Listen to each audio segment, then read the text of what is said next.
Hey everybody, Pamela Dodge with Avant Insurance Advisors. I am here with a special webinar video today.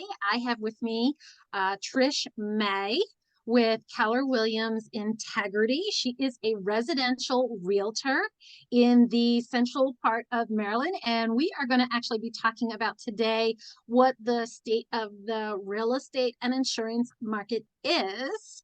So, Trish, starting off with you, I would love to hear, what you're seeing right now in the real estate market. Absolutely. And it's finally different. I used to be reporting on how busy the market was. It's almost the opposite of that. So we had a turn at the end of the summer into the fall. Things have slowed down a lot. High interest rates have taken many buyers out of the market. They have to put that on hold and maybe wait for a more favorable time. We are seeing that although we have a far fewer buyers because of the rates, we don't have a lot more inventory. In fact, I would say almost none. The numbers for inventory are about the same as they were over the summer when Okay. things were so busy. So inventory has not picked up. We have far fewer buyers. The buyers that are on the market are not as motivated as the buyers we were seeing a year or so ago or earlier Okay. this year even. So it's a much different market, a slower pace. We're finding that buyers are actually able to buy homes for the list price, shocker, and maybe Mhm. even get an inspection. So there are some Okay. favorable things for buyers. Yeah. Gotcha. Interesting. That's awesome. So, what are you predicting in the next couple of months? I know that, inflation is playing a factor right now. Interest rates are up. What are you seeing for, say, 3 to 6 months right now? Yeah, and in that short term, we almost don't even know what to expect because the market is still kind of going down.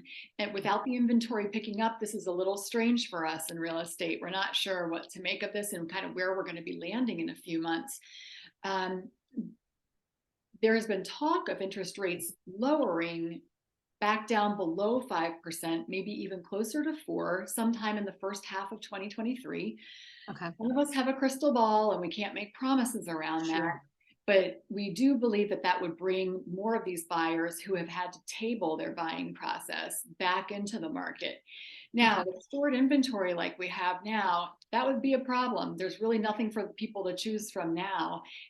It would certainly be a problem to have all these buyers back in the market and not have the inventory to service them. So we would be Right. looking at another spring of 2021 if the inventory thing didn't change.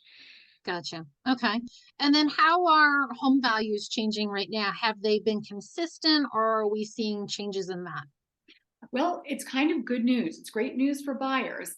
We're seeing some change insofar as when a home is listed, there's not, the bidding wars that we used to have over the last couple of years, we're not really seeing those to the level that we used to. And we're seeing quite a few homes stay on the market a long time. And those sellers are being kind of forced, certainly encouraged, to lower their prices.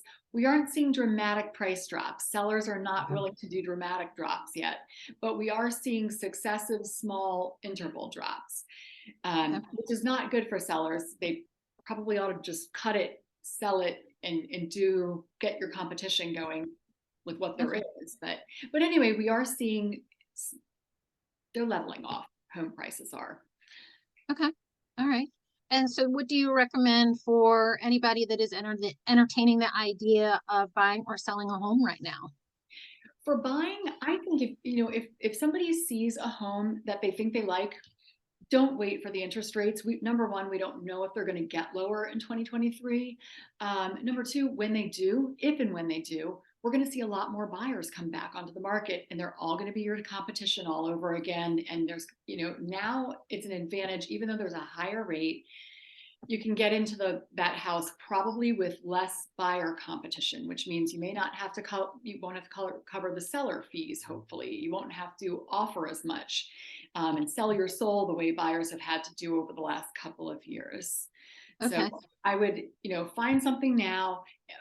don't force yourself into a home you don't like. And I would tell people that in almost any market, unless it was a really strong buyer's market, in which case buy this while you can, and then you can rent it out Mhm. later. But Gotcha.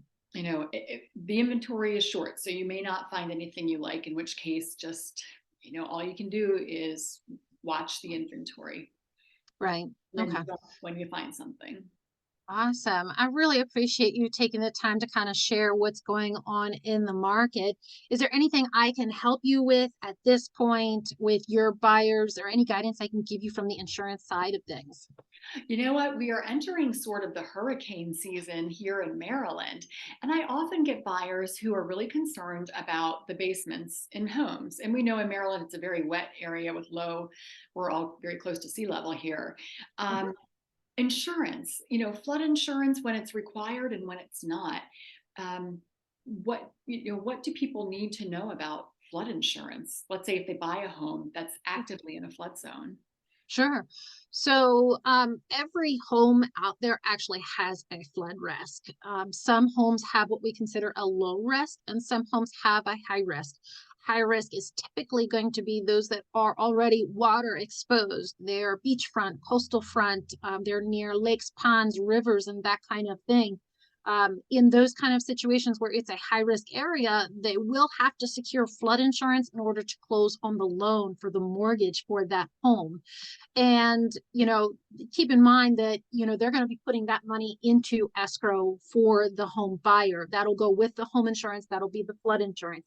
I can also tell you that when it comes to low risk, and I say low risk because every home has a flood risk, you can still get flood insurance, and it's about $500 a year for flood insurance. So it is not super expensive to get. That's not bad at all. No. And absolutely. So that's great to know. Do people have Awesome. to separately shop for flood insurance, or can they do a one-stop shopping? I think that depends on where they're choosing to buy their insurance from. So if you're going to a captive kind of situation, they may be limited in some of the options that are available to them. But if you're going to an insurance agent that has access to multiple insurance companies, they will definitely have access to a flood insurance company. But the other thing is that a lot of people don't realize that flood insurance is actually established at the federal level and regulated, and rates are established at the federal level. And so when they have access to flood insurance with their insurance agent, that rate is going to be the same rate with that agent as every other agent out there. So the pricing won't be different based on where they're getting it, but it will be kind of flexed by where they're getting it from. If you understand like company specific type of things, if you're calling direct to a company, they probably won't have it. Okay, all right. Well, that's great for people to know. So it's nice because when they find an agent they like to work with, that they can get everything. They can do Yeah. a top shop there. Yeah. Yeah, and I'm a huge proponent of using an insurance agent that has access to multiple companies. I think that that's the best model, and it comes from a place where I worked for what we call a captive, or an insurance company that only works with one brand of insurance. And it can be limiting, and I really want to be able to help my clients find what works for them and not be boxed in as to the kind of clients that I can work with. Yeah, wonderful, wonderful. That's awesome. And with flood insurance, is there anything a homeowner can do to reduce the cost of flood insurance, such as having waterproofing in the basement? So waterproofing can help reduce a flood exposure, but it's not a preventative. It will reduce, meaning that if there is a flood event, it will reduce the amount of damage that they're experiencing. But there are other things that can be done to limit flood exposure if that truly is a concern.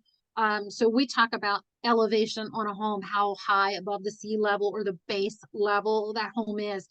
We'll talk about venting if it's coastal and there's going to be venting available and things of that nature.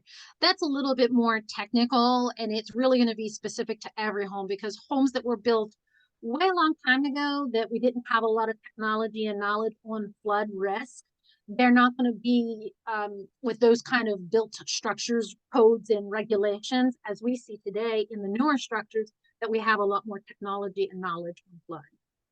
Okay. Okay. Does that make sense? Yeah, yeah, it sure does.